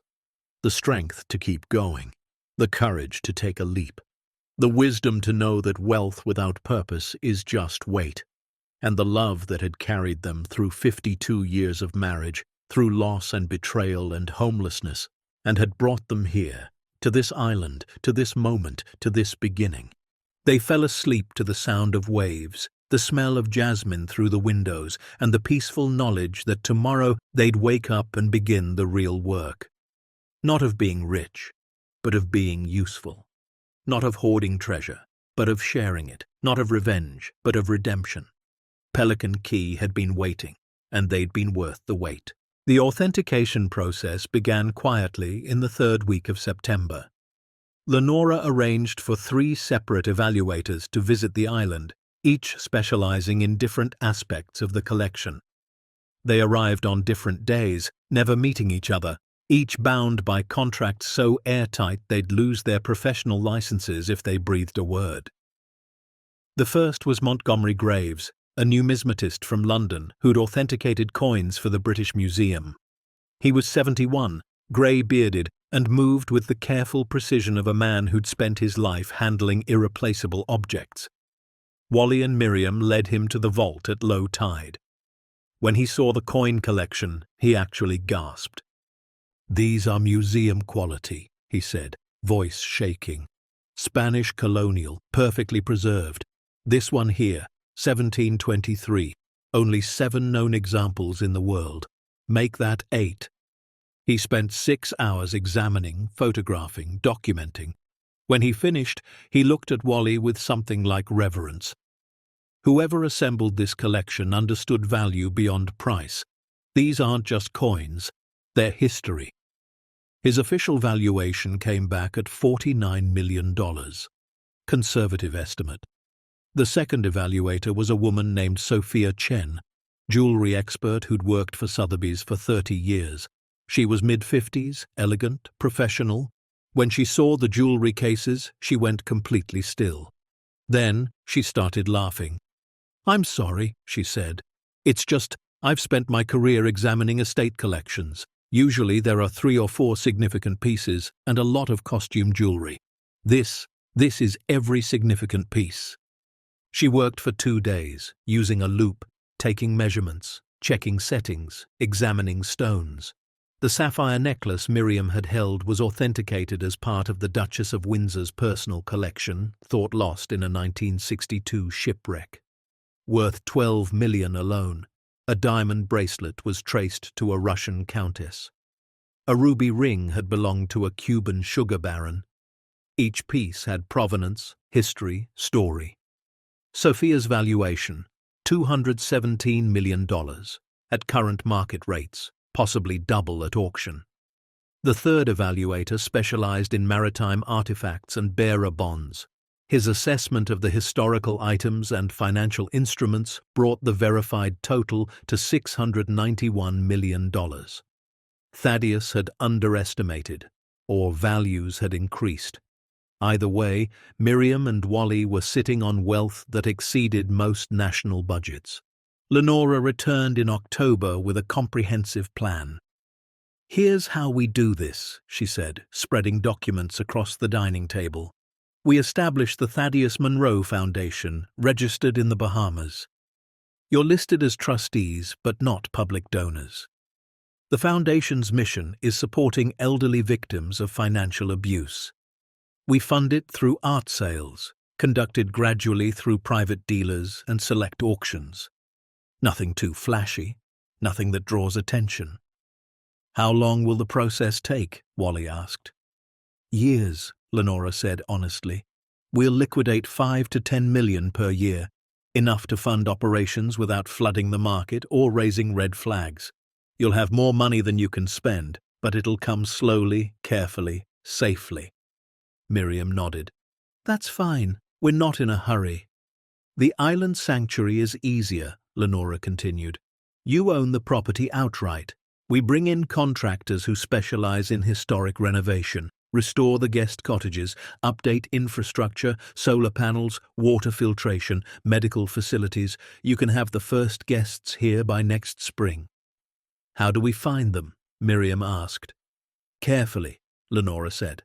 "I'll connect you with senior advocacy groups, legal aid societies, elder abuse prevention organizations. They'll refer candidates, people who've been victimized, who need time to recover, who have nowhere else to go. You'll interview them, bring them here for 3-month stays, free of charge, no strings attached." Wally leaned back in his chair. "This is really happening." "It is," Lenora said. "You're about to become the most important benefactors no one's ever heard of." Over the next 4 months, the island transformed. Contractors arrived in small crews, working on different structures. The guest cottages were gutted and rebuilt, modern plumbing, electricity, air conditioning, but maintaining the classic Caribbean architecture. Each cottage had 2 bedrooms, a kitchen, a screened porch facing the ocean. Simple, comfortable, healing. The main house received updates too. New generator, expanded solar array, satellite internet, proper medical supplies. Wally oversaw everything, his years of surveying ships giving him an eye for structural integrity. Miriam designed the interiors, choosing fabrics and furniture that felt welcoming rather than institutional. By February, Pelican Key Sanctuary was ready. The first referral came through a Miami legal aid attorney who specialized in elder abuse cases. Retired couple, Leonard and Grace Ashford, 71 and 69. Their daughter had drained their retirement accounts through financial manipulation, left them facing foreclosure. They'd been living in a motel, running out of options. Lenora handled the initial screening. Then Miriam called them. "Mrs. Ashford, my name is Miriam Monroe. I understand you and your husband are going through a difficult time." Grace's voice was tired, defeated. "That's putting it mildly." "My husband and I would like to offer you something," Miriam said gently. "We have a private sanctuary in the Bahamas. A place where people in your situation can come, rest, recover, figure out next steps. No cost, no obligation, just healing. Silence on the line. Then Grace whispered, "Is this real?" "It's real," Miriam said. "We know what you're going through. We've been there. We want to help." 2 weeks later, Leonard and Grace stepped off a charter boat onto the Pelican Key dock. They looked exactly how Miriam and Wally had looked months ago, exhausted, beaten, barely holding on. Wally carried their suitcases to the Eastern cottage. Miriam showed them around, pointing out the kitchen, the beach access, the walking paths. "You're safe here," she said. "Stay as long as you need." Grace started crying. Leonard wrapped an arm around her. "Why?" he asked. "Why are you doing this?" Miriam looked at Wally. He nodded. "Because 7 months ago," Miriam said quietly, "we were you. Our son stole everything. We were homeless. We slept in our car. We didn't know if we'd survive." Grace looked up, tears streaming. "What changed?" "We found something," Wally said. "Something that gave us a second chance. Now we're giving that chance to others." Leonard and Grace stayed for 3 months. During that time, Miriam taught Grace to garden. Wally helped Leonard repair the small boat, teaching him to fish. Slowly, the couple began to heal. The defeated look left their eyes. They started laughing, planning, believing in futures again. Lenora helped them navigate legal action against their daughter, recover some assets, find affordable housing back in Florida. When they left in May, they weren't the same people who'd arrived. "You saved our lives," Grace said, hugging Miriam on the dock. "You saved your own lives," Miriam replied. "We just gave you space to do it." The second couple arrived in June, then a third in August. Word spread quietly through the network of organizations Lenora had connected with. Pelican Key became a whispered legend, a place where broken people went and came back whole. Miriam and Wally never advertised, never sought publicity. They simply opened their home and their hearts. Meanwhile, the foundation began operations. The first grant went to a legal aid clinic in Tampa that specialized in elder financial abuse cases. $50,000 for operating costs. The second went to a housing program in Atlanta that provided emergency shelter for displaced seniors. $75,000. What happens next will bring the past crashing into the present, test every ounce of strength they've built, and prove that the biggest treasures aren't always the ones we find, but the ones we become. Stay tuned to see what happens next. If you're enjoying the story, please like, share, and subscribe for more. By the fall, Miriam and Wally had settled into a rhythm. They'd host 2 couples at a time, 3-month rotations. Mornings were for communal breakfast on the main house veranda. Days were for healing activities, gardening, fishing, walking, talking, simply existing without fear. Evenings were for shared dinners and stories. Miriam and Wally never pushed, never pried. They just created space for people to put themselves back together. One October morning, Wally was repairing the dock when he heard an unfamiliar boat engine. He looked up, shading his eyes against the sun. A small rental boat was approaching. A lone figure stood at the helm. As it drew closer, Wally's blood went cold. He'd recognize that posture anywhere. Derek. His son cut the engine and drifted to the dock. He was 48 but looked older, thinner, harder. He tied off the boat and climbed up. Father and son stood 3 feet apart, an ocean of betrayal between them. "Dad," Derek said. Wally's voice was ice. "What are you doing here?" "I heard rumors, impossible rumors, that you and Mum inherited some island property, that you're living here." He looked around, seeing the restored estate, the guest cottages, the obvious wealth. "Jesus Christ, it's true." "How did you find us?" Wally demanded. "Private investigator. Cost me everything I had left." Derek laughed bitterly. "Ironic, right?" Wally didn't move, didn't soften. "You need to leave." "Dad, please, let me explain." Let me apologize. I made mistakes, terrible mistakes. I was desperate. I had debts, bad people after me. I panicked, and I know that doesn't excuse what I did, but I'm your son, and I need help, and clearly you don't need that money anymore, so maybe we can just forget about it and start over, and I promise I'll pay you back and— No. Derek stopped mid-sentence. What? No, Wally repeated. You don't get to do that. You don't get to show up here and pretend $47,000 was a mistake. You don't get to ask for help after you left us with nothing. Derek's face flushed. Left you with nothing? Look at this place. You're loaded. You don't need what I took. You're right, Wally said quietly. We don't need it, but that's not the point. The point is you took everything we had and disappeared. You knew we were being evicted. You knew Miriam needed medication. You knew we were sleeping in a car, and you didn't care. I thought you'd figure it out, Derek said desperately. Thought you had other resources or friends or something. I didn't know it would get that bad. You didn't know because you didn't check, Wally said. Because we didn't matter to you. Only the money mattered. Miriam appeared on the path from the house.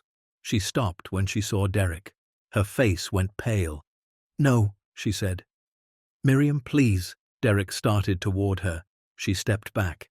Don't come near me. Mom, I'm sorry. I know I hurt you, but I'm broke now. Karma, right? Everything I took is gone. Bad investments, worse decisions. I lost it all. I'm living in my car now, just like you did. So we're even, right? We're the same now. Miriam's voice was steel. We are not the same. We survived through work and dignity. You're here begging.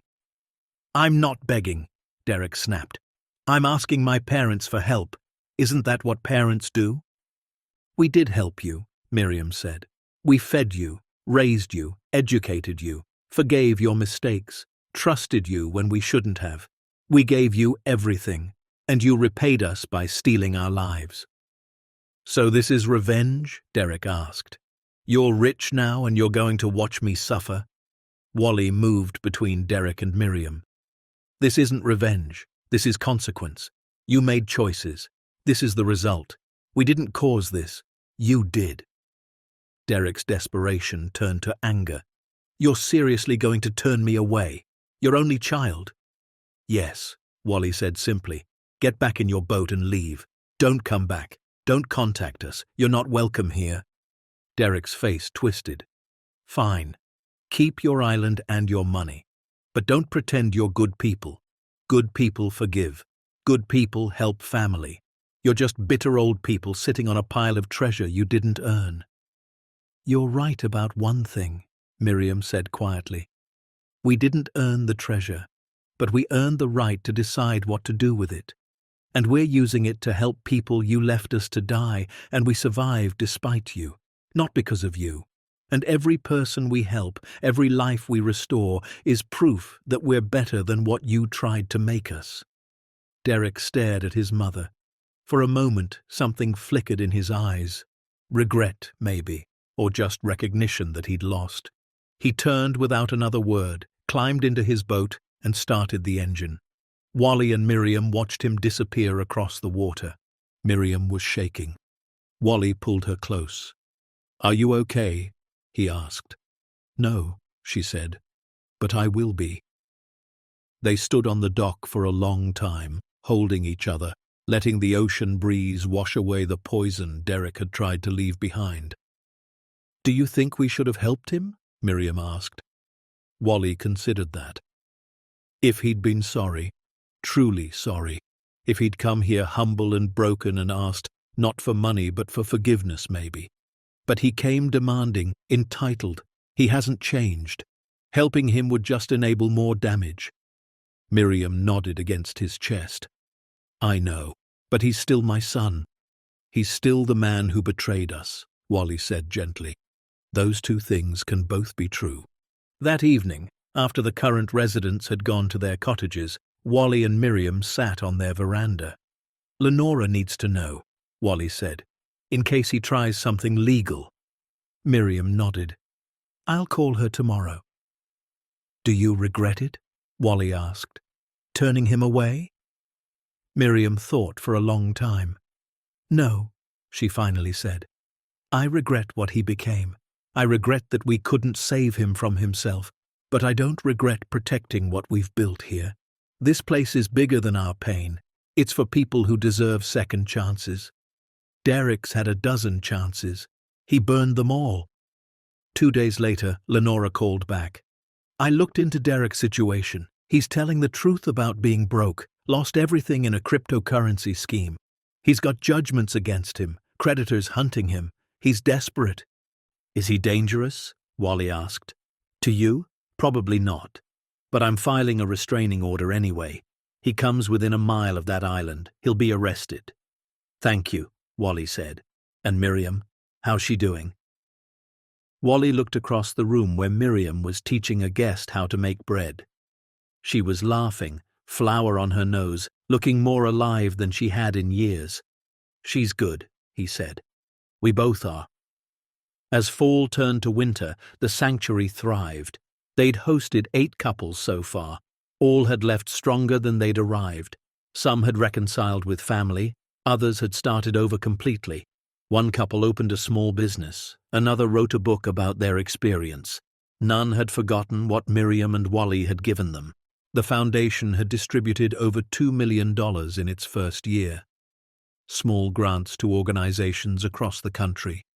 Legal aid clinics, housing programs, medical assistance funds, counseling services, always anonymous, always careful, never seeking credit. Miriam started a garden on the island's southern side, vegetables, herbs, flowers. Guests helped tend it. Something about putting hands in soil and watching things grow became part of the healing process. Wally taught boat maintenance and fishing, simple skills that gave people confidence, reminded them they were capable. One evening in December, as they decorated a Christmas tree they'd brought over by boat, Miriam said, "Do you ever think about what would have happened if we hadn't found that storage unit?" Wally paused, ornament in hand. "We'd probably be dead, or in some state facility." "But we found it," Miriam said. "We took that crazy chance, came to an island we'd never seen, opened a door we didn't know existed." "Best decision we ever made," Wally said. She smiled. "Second best. The best was saying yes to you 53 years ago." He kissed her forehead. "We've come a long way from that Walmart parking lot." "We have," she agreed. "But Wally, here's what I've realized. The treasure didn't save us. We saved ourselves. The treasure just gave us the tools to help others do the same."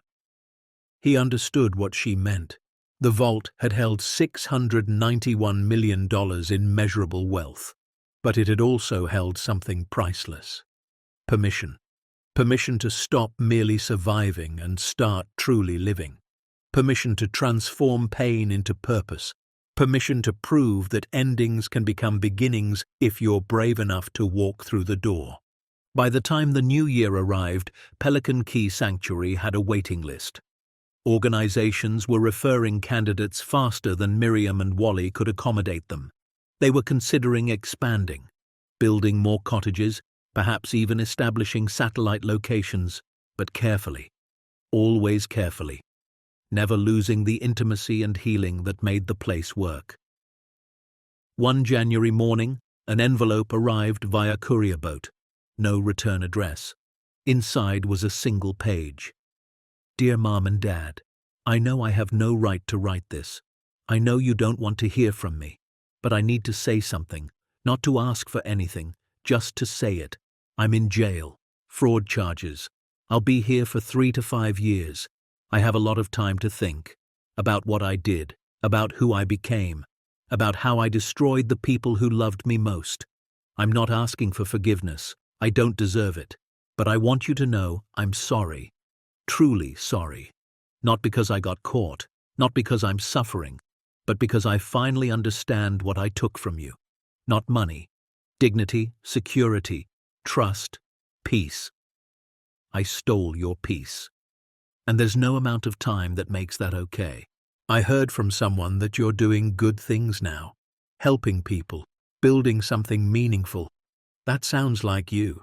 That sounds like the parents I remember from childhood before I became whatever I became. I'm glad you survived. I'm glad you're happy. I'm glad my failure didn't destroy you. Maybe that's the one good thing I did. Maybe by taking everything, I freed you to find something better. I don't expect a response. I don't expect forgiveness. I just wanted you to know that somewhere in here, buried under all the bad choices, I'm still your son. And I'm proud of you, even if I have no right to be. Derek. Miriam read the letter twice, tears streaming down her face. Wally read it once, then set it aside. "What do you want to do?" he asked. She was quiet for a long time. Then she said, "I want to write back, not to reconcile, not to invite him back into our lives, but to acknowledge that I received this, that I heard him, that somewhere, beneath the anger and hurt, I still hope he becomes better." "Okay," Wally said. "Then do that." She wrote a short response. "Derek, we received your letter. We acknowledge your apology. We can't forgive yet, maybe not ever, but we can wish you well. We hope you use this time to truly change, not for us, for yourself. We won't visit. We won't send money. We won't rebuild what you destroyed. But we won't hate you either. We'll simply let you go. Live your life. We'll live ours. Perhaps someday, in another life, we'll all be different people. Until then, be well. Mom and Dad." She sent it through Lenora, who forwarded it to the prison. She never received a response, and that was okay. Some bridges aren't meant to be rebuilt. Some relationships are lessons in letting go. Pelican Key continued its quiet work. More couples came, more lives were restored. The foundation grew, grants expanded, impact multiplied, and through it all, Miriam and Wally remained who they'd always been. Not wealthy benefactors playing at charity, but survivors who understood what it meant to lose everything and find the strength to rebuild. They were the treasure they'd been looking for all along. They just needed to lose everything to discover it. By the spring of the second year, Pelican Key Sanctuary had welcomed 23 couples, each with their own story of betrayal, loss, and abandonment, each leaving stronger than they'd arrived. Miriam kept a journal, not of names or details, but of moments. Small victories that marked healing. The first time someone laughed after months of silence. The moment a guest stopped flinching when the phone rang. The day someone said, "I think I'm ready to try again." Wally built a memory garden on the eastern side of the island. Nothing elaborate, just a circle of stones with a bench facing the sunrise. Guests who wanted to could plant something there, a flower, a tree, a marker of their time here, of their transformation. By April, the garden bloomed with hibiscus, bougainvillea, orchids, and small fruit trees, each one representing a life that had passed through this place and taken root again. One morning in May, Lenora arrived with unusual news. She found Miriam in the kitchen preparing lunch and Wally on the dock repairing a fishing net. "We need to talk," she said, her expression serious. They gathered in the study, the same room where Wally had first discovered Thaddeus's secrets. "The foundation has attracted attention," Lenora began. "Good attention, but attention nonetheless. Several major philanthropic organizations have noticed the grants. They're asking questions. Who's funding this? Where's the money coming from? What's the long-term vision?" Wally leaned back. "We knew this would happen eventually. The question is how we respond," Lenora said. "We can stay completely anonymous, which is getting harder, or we can control the narrative. Reveal yourselves on your terms." Miriam frowned. "We never wanted publicity." "I know," Lenora said, "but you've distributed almost $11 million in 2 years. You're making real impact. People want to know who's behind it. And more importantly, other donors are watching. If they know your story, your foundation could leverage matching funds. Turn your 11 million into 30 or 40 million in total impact." Wally looked at Miriam. "What do you think?" She was quiet for a long moment. I think we didn't survive what we survived to hide. Maybe our story helps people. Maybe knowing that 2 homeless seniors found hope inspires others to believe they can too. You don't have to reveal the treasure, Lenora said quickly. We can say you inherited property, liquidated assets over time. That's true. The specifics stay private. What would revealing ourselves look like? Wally asked. A small profile in a philanthropy magazine, maybe a local news piece, carefully controlled. You talk about the Foundation's mission, your personal experience with elder abuse, your vision for the sanctuary. Nothing too big, nothing that makes you targets. Miriam nodded slowly. If it helps more people, then yes, let's do it. The article appeared in Philanthropic Digest in July. 3 pages. Tasteful photos of the island, though the exact location was kept secret. The headline read, "From Abandoned to Advocates, How 2 Seniors Transformed Personal Tragedy into a Mission of Hope." The piece told their story carefully. The betrayal by their son, the homelessness, the forgotten inheritance, the decision to help others. It mentioned the Foundation's grants, the sanctuary's mission, and the lives changed. It didn't mention dollar amounts beyond the grants, didn't mention the vault, didn't sensationalize. It simply told a story of resilience. The response was overwhelming. Within a week, Lenora's office received over 300 emails. Other seniors sharing their stories, foundations offering partnership, donors wanting to contribute, news outlets requesting interviews. Wally and Miriam sat in the study reading through messages, overwhelmed by the outpouring. One email stood out. It was from a woman named Patricia Drummond, 68, living in Seattle. "Dear Mr. and Mrs. Monroe, I read your story with tears streaming down my face. 6 months ago, my nephew drained my accounts through a power of attorney scheme. I lost my home. I've been staying with my sister, but I feel like a burden. I thought about ending my life 3 times, but reading that you survived similar betrayal and built something beautiful gives me hope. I don't need your sanctuary, though it sounds like heaven. I just needed to know I'm not alone. Thank you for being brave enough to share your story. You saved my life today, Patricia." Miriam read the email aloud, her voice breaking. When she finished, she and Wally sat in silence. "This is why we said yes," Miriam finally whispered.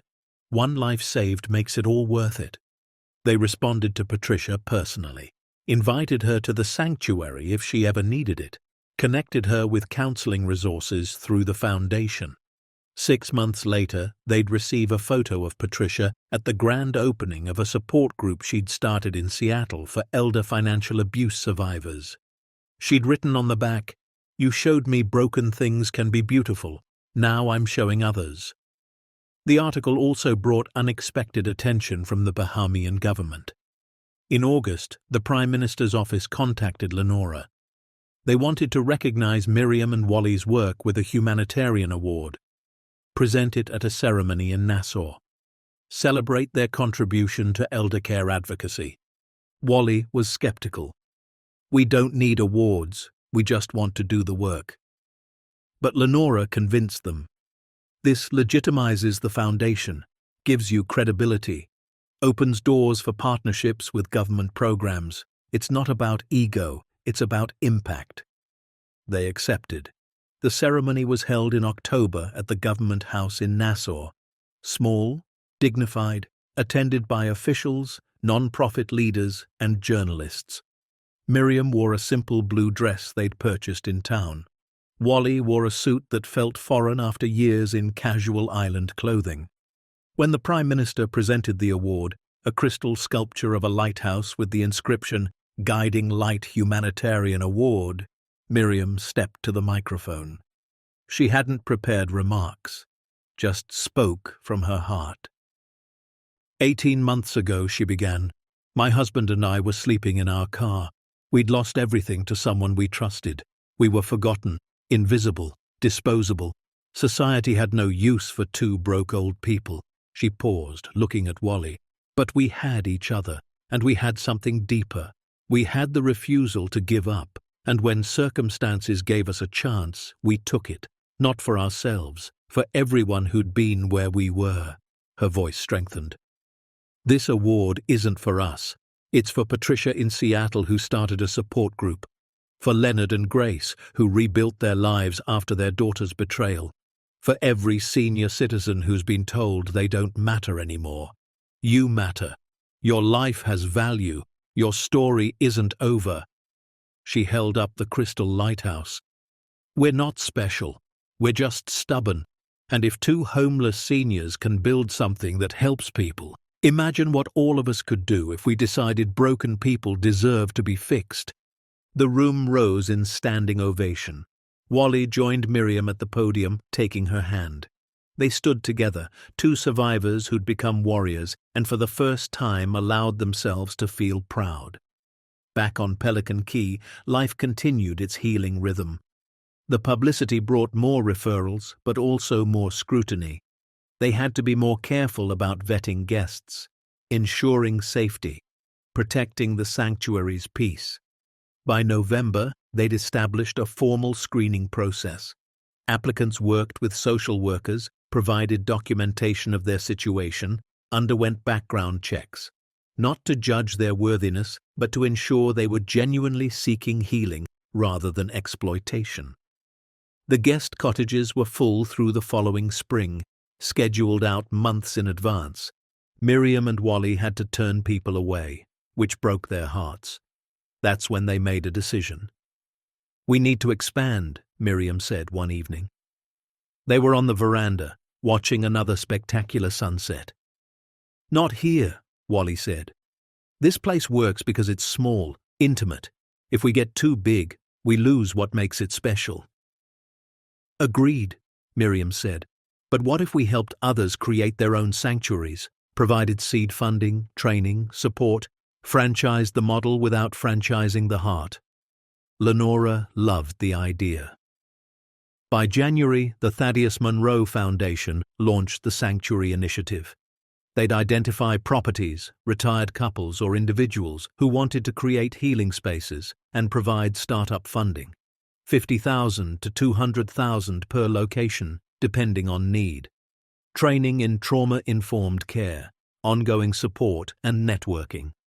The first satellite sanctuary opened in Maine that spring, an old bed and breakfast converted by a retired couple who'd lost their savings to bank fraud. They hosted 4 guests at a time, using Miriam's model. Healing through community, simple work, and ocean air. The second opened in New Mexico, a small ranch run by a widow whose husband had died after their financial advisor stole their retirement. She created a sanctuary focused on healing through horses and desert solitude. By the end of the second year, 6 sanctuaries operated across the country, each unique but sharing core principles: safety, dignity, healing, hope. The foundation coordinated them, shared best practices, provided funding, but each remained independently operated by people who understood suffering and chose compassion. Miriam and Wally visited each location, offering guidance and encouragement.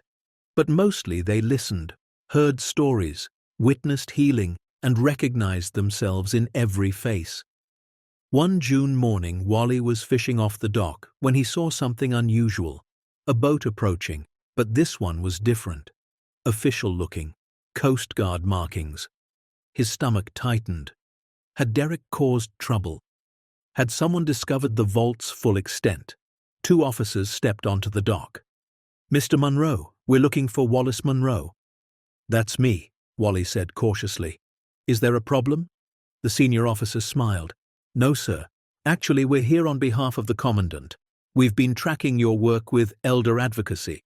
The Coast Guard has a program supporting humanitarian efforts in Caribbean waters. We'd like to partner with your foundation, provide transportation assistance for your sanctuary guests, medical evacuation services if needed. We've seen what you're doing. We want to help." Wally was stunned. "You want to help us?" "Sir, you're helping people who fell through society's cracks. That's exactly who we're supposed to serve. Plus, between you and me, my mother was scammed by a fake charity 3 years ago, lost her life savings. What you're doing, it matters, personally. They worked out a partnership. The Coast Guard would provide emergency medical transport for sanctuary guests if needed, conduct quarterly welfare checks, offer navigation assistance for supply boats. All pro bono. All because a young officer's mother had been where Miriam and Wally had been. These unexpected partnerships kept emerging. A medical supply company donated equipment after reading about the sanctuary. A grocery chain provided free food shipments. Individual donors contributed everything from linens to solar panels to books.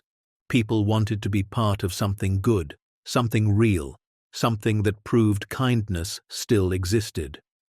By the third year, the foundation had distributed over $32 million. The sanctuary network had grown to 11 locations. Over 200 people had passed through the programs, most moving on to rebuilt lives. Some stayed connected, volunteering, mentoring new arrivals, paying forward what had been given to them. Miriam was 76 now. Wally was 79. They moved slower, tired more easily, but their purpose kept them young. One evening in August, they received an unexpected visitor, Gareth, the boat captain who'd first brought them to the island 3 years ago. He looked older, greyer, but his eyes were the same chips of flint. "I'll be damned," he said, looking around at the transformed property. "You really did it." "Did what?" Wally asked. "Survived this place, made something of it. When I dropped you here, I gave you 50-50 odds you'd be calling for extraction within a week." Miriam laughed. "We almost did." They invited him for dinner. Over grilled fish and roasted vegetables from Miriam's garden, Gareth shared what he'd heard through the island network. The rumors, the legends, the whispered stories about the miracle couple on Pelican Key. "People say you found treasure," Gareth said carefully. "Cursed treasure old Thaddeus supposedly hid." Wally and Miriam exchanged glances. "We found something," Wally said. "Not cursed, the opposite, blessed." "Whatever you found," Gareth said, "you used it right. That's rare. Most people who find treasure, it destroys them, makes them paranoid, greedy, isolated. You two did the opposite, shared it, multiplied it. That takes a special kind of person." "Or a special kind of desperation," Miriam said softly. "When you've lost everything, you understand what actually matters. It's not the having, it's the giving." Gareth raised his beer. "To giving, then, and to crazy old people who turn curses into blessings." They clinked bottles and glasses, drank to survival, to transformation, to the strange path that had led them here. After Gareth left, Miriam and Wally walked down to the memory garden. It was illuminated by solar lights Wally had installed, casting soft glows across the plantings. "Do you ever miss the simplicity?" Miriam asked. "When it was just us, 2 suitcases, and an empty house?" Wally considered that. "Sometimes. But mostly I'm grateful we're not that desperate anymore. Grateful we can help others avoid that depth of pain." "We couldn't avoid it," Miriam said. "Had to go through it to get here." "True," Wally agreed. "But now others don't have to go as deep. We can catch them, give them a rope before they hit bottom." She leaned against him. "Thaddeus would be proud." "You think?" "I know. He protected that treasure for someone who'd use it wisely. We're doing that. Not perfectly, but honestly." They stood in the garden, surrounded by living reminders of resilience, and felt peace deeper than any they'd known.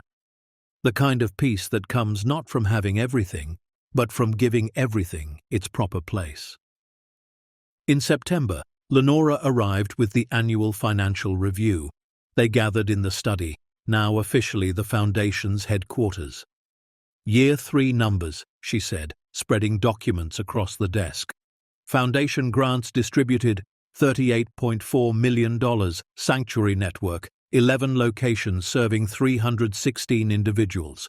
Partnerships established, 47 organizations. Documented life impacts, immeasurable." She looked up. "You've built something extraordinary." "We built what we needed when we had nothing. Miriam said simply. We just made sure others could have it too. There's something else, Lenora said. The remaining collection, we've liquidated about 6% so far. At the current pace, you have decades of funding secured, but I need to ask, what happens to this when you're gone? It was a question they'd been avoiding. They were both in their late 70s, healthy but mortal. We've discussed it, Wally said. The foundation continues, perpetual endowment. The remaining collection liquidates slowly, funding operations indefinitely. Pelican Key stays as the flagship sanctuary, managed by a board of former guests, people who understand the mission from the inside. And the vault? Lenora asked. Does anyone else know the exact location? The full extent? No, Miriam said, and we want to keep it that way. If something happens to us, the collection transfers to the Foundation Trust. But the vault itself, the exact location, the full inventory that dies with us. Why? Lenora asked. Because some mysteries should stay mysterious, Wally said. Because the treasure isn't what made this work. The choice to help people made it work. We don't want future boards focused on how much is left. We want them focused on who needs help. Lenora nodded. I understand. I'll draft documents accordingly. The collection becomes a permanent endowment, liquidated as needed, managed by trustees who never know the full scope. Exactly, Miriam said. Let them think it's millions. Let them be surprised when it keeps giving for generations. Let the mystery fuel the mission. By October, the sanctuary hosted a reunion. They invited former guests back for a weekend. People came from across the country, Leonard and Grace, who'd been the first guests. Patricia from Seattle. Couples from Maine, Texas, California, Florida. People who'd arrived broken and left whole. On Saturday evening, they gathered on the beach. A bonfire crackled. Miriam had prepared food with help from current guests. Wally told stories about the island's history, carefully edited. People shared their own stories, where they'd been, where they were now, how Pelican Key had changed them. I was ready to give up, one man said. My brother stole my business, my savings, my dignity. I came here thinking this was my last stop before nothing. But Miriam taught me to garden. Something about putting seeds in soil and watching them grow reminded me I could grow too. A woman stood. My daughter convinced me to sign over my house, said she'd take care of me. Instead, she sold it and disappeared. I felt like a fool, like I deserved what happened for being trusting. But Wally told me trust isn't weakness. Betrayal is the weakness. He helped me understand I hadn't failed. Someone else had. One by one, people shared. And what emerged was a tapestry of resilience, each thread different but woven together by this island, by two people who'd refused to let their pain become bitterness. As the fire died to embers, Patricia approached Miriam. I need to tell you something, she said. I wrote you that email 3 years ago saying you'd saved my life. I meant it literally. I had pills, a note, a plan. I was reading articles online procrastinating my own death when I found your story. And I thought, if they can survive, maybe I can too. You didn't just give me hope, you gave me time. And in that time, I built a whole new life. Miriam's eyes filled with tears. I'm so glad you're here. Me too, Patricia said. And that support group I started? We've helped 83 people so far. Some of them started their own groups. It's spreading. All because you showed us broken people can build beautiful things. That night, after everyone had gone to their cottages or guest rooms, Miriam and Wally sat on their veranda. The stars were spectacular. The ocean whispered against the shore. We did good, Miriam said softly. Wally took her hand. We did better than good. We turned our worst moment into hundreds of people's best chance. Do you ever wonder what would have happened if Derek hadn't stolen from us? She asked. If we'd stayed at Spring Meadows, comfortable and safe? We'd probably still be there, Wally said. playing bingo, watching TV, waiting to die. Instead, we're here, Miriam said, watching people come back to life. Funny how that works, Wally mused. Our son tried to destroy us. Instead, he freed us, broke us open so something better could grow. Do you forgive him? Miriam asked. Wally thought for a long time. I forgive what he did to me. I'm not sure I can forgive what he did to you, but I'm grateful for where it led us. Can both things be true? Yeah, Miriam said. Both things can be true.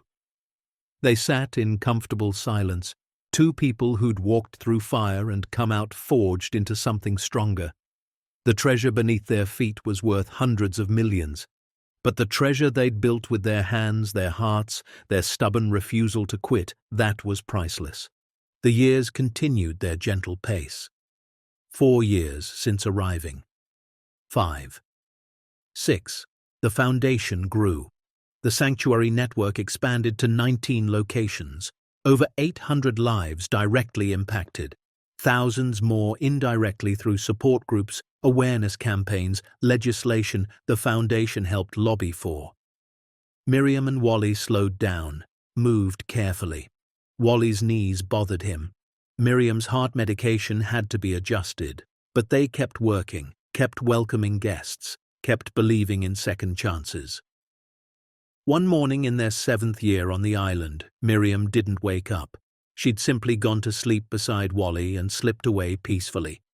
A heart attack. Quick. Painless. The doctor who flew in said she wouldn't have suffered. Wally held her hand, already cold, and felt the world tilt. The funeral was held in the memory garden. Hundreds attended. Former guests, foundation partners, locals from neighboring islands who'd heard the stories. Lenora spoke. Patricia spoke. People shared memories of a woman who'd shown them that surviving wasn't the same as living, that giving wasn't the same as losing, that love could be a verb stronger than any noun. Wally stood at the end, holding the Crystal Lighthouse Award they'd received years ago. Miriam used to say we weren't special, he began, voice cracking. She said we were just stubborn, and she was right. We were two broke old people who refused to quit, but she was wrong about one thing. She was special, not because she found treasure, because she became it. He placed the lighthouse on the memorial stone they'd prepared. This garden is full of life that grew from pain. Every flower, every tree, planted by someone who came here broken and left whole. Miriam planted most of them, got dirt under her nails, taught people that growing things is healing. That beauty comes from putting your hands in broken soil and refusing to give up. He looked around at the faces. She'd want you to keep growing, keep healing, keep believing that broken people can build beautiful things, because that's what she did every single day, until her last breath. They buried her ashes at the base of a bougainvillea she'd planted the first month on the island. It bloomed vibrant pink, impossibly beautiful, stubborn as the woman who'd nurtured it. Wally stayed on the island. Lenora urged him to move somewhere easier, with better medical access, closer to help. But he refused. This is where we survived, he said. This is where we thrived. This is where I stay. He was 82 now, still welcomed guests, though he had help from staff they'd hired, still told stories, still taught fishing and boat maintenance, still embodied the stubborn hope that had brought him here. One evening, sitting alone on the veranda, he pulled out the original deed to Pelican Key, yellowed, fragile, dated March 15, 1999, the document that had started everything. He thought about Uncle Thaddeus, the strange man who'd built a vault beneath the waves and trusted that time would bring the right person. You chose well, Wally whispered to the ghost. We used it the way you hoped. Not perfectly, but honestly. He thought about Derek, wondered where he was, if he'd finished his prison sentence, if he'd changed. Wally felt no anger anymore, just a distant sadness for the relationship that could have been and never was. He thought about Miriam. God, he missed her. 56 years of marriage, 7 years on this island. Not enough time. Never enough time. But what they'd done with the time they had, that mattered. He looked out at the ocean, at the guest cottages with lights glowing warm, at the memory garden blooming in the dusk, at the sanctuary they'd built from nothing, from less than nothing, from betrayal and homelessness and desperate hope. "We did it, Miriam," he said to the wind. "We turned our breaking into building, our loss into legacy, our pain into purpose." The waves whispered back, and somewhere in that sound he heard her laugh. 6 months after Miriam died, Wally started training his successor, a woman named Charlotte, 69, former accountant who'd lost everything when her business partner embezzled funds. She'd stayed at Pelican Key for 3 months 2 years ago. Healed, rebuilt her life. And when Wally reached out asking if she'd consider taking over operations, she said yes without hesitation. "You gave me my life back," she said. "Let me give other people theirs." Wally taught her everything: how to welcome guests, how to read when someone needed space versus company, how to maintain the property, how to work with Lenora and the foundation board, how to protect the mission while allowing it to grow.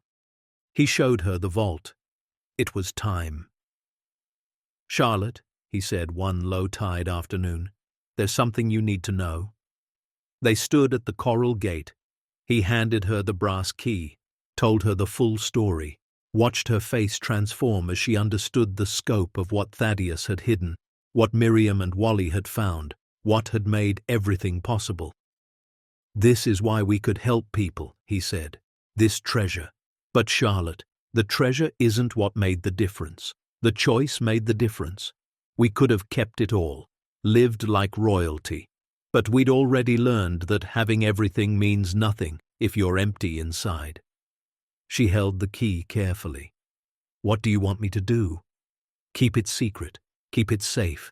Liquidate only what's needed to sustain the foundation. Let the mystery remain.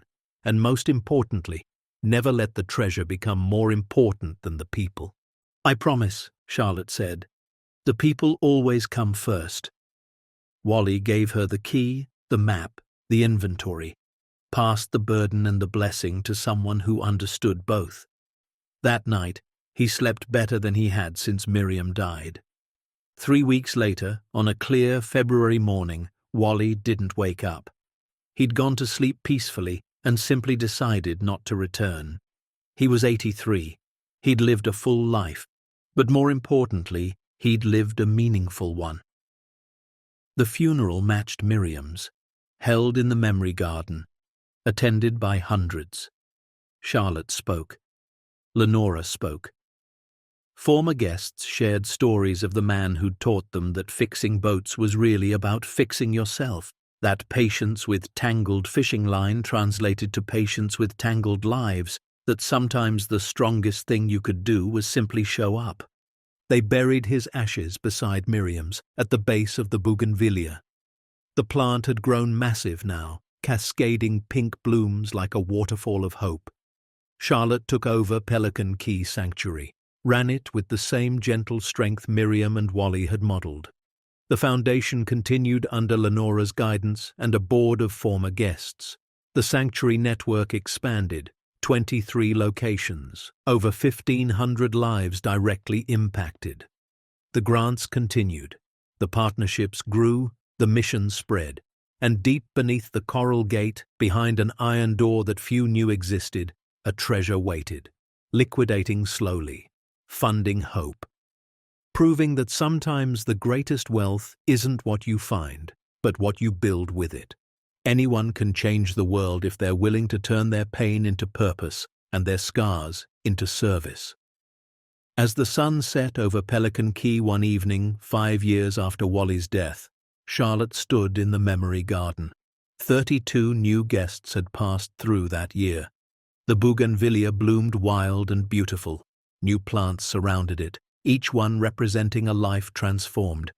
She thought about Miriam and Wally, the couple who'd arrived with nothing and given everything. The two people who'd shown her and hundreds of others that the end of one story could be the beginning of something better. "Thank you," she whispered to the garden, to the island, to the ghosts of stubborn love. Somewhere in the wind, in the waves, in the bloom of pink flowers, they answered. Because some legacies don't end, they multiply, they grow, they become gardens where broken people plant seeds and watch miracles rise from soil. And that's what Miriam and Wally Monroe left behind. Not treasure, transformation, not wealth, wisdom, not an ending. A beginning that would echo through generations of people who learned that you're never too old, never too broken, never too forgotten to rebuild something beautiful. The end. Up next, two more powerful stories that will move you. Click to keep discovering. And don't forget to hit subscribe if you believe that broken things still deserve to shine.